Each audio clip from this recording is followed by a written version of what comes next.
Hello guys, so this is a follow-up video on how to configure HTTP custom with SSH WebSocket. If you haven't seen that video, you can check it out. In this video, we'll be configuring HTTP custom using the UDP custom configuration, which is a feature that allows you to create a custom UDP server alternate for forwarding UDP traffic, basically enabling you to improve latency, handle specific UDP-based applications like gaming, voice over IP, or DNS. So again, if you haven't installed HTTP custom, we can simply do so by downloading it from the Play Store. So let's get started. The first thing you have to do is create a configuration file or UDP server, and to do this, simply head over to sshocean.com. Once you're on the website, tap on the burger menu on the top right corner and then tap on Services and then select SSH UDP Custom.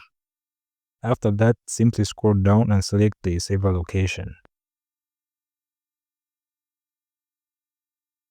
Scroll down and select the server which is online and has accounts remaining. So as you can see, this one has about 20 accounts remaining, and then tap on Create. After that, you'll be taken to a page where you have to fill in a form in order to create an account. So simply enter your preferred username and password.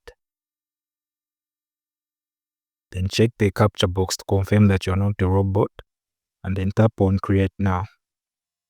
Scroll down and you'll see a success message saying your account was created successfully. So simply tap on the copy to HC button and then head over to HTTP custom. After heading over to HTTP custom, simply paste the configuration in the text box and then ensure the UDP custom option is checked.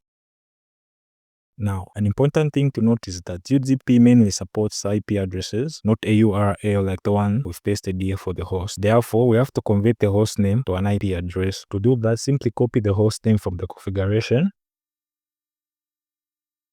and then head over to Google and then search for hosts to IP. Tap on the first result, which is the "What is my IP address" website. Paste the host name in the text box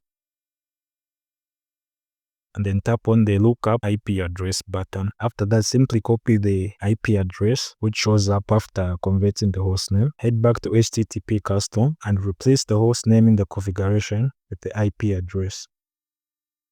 Then tap on Connect and head over to Log to confirm if the configuration connects.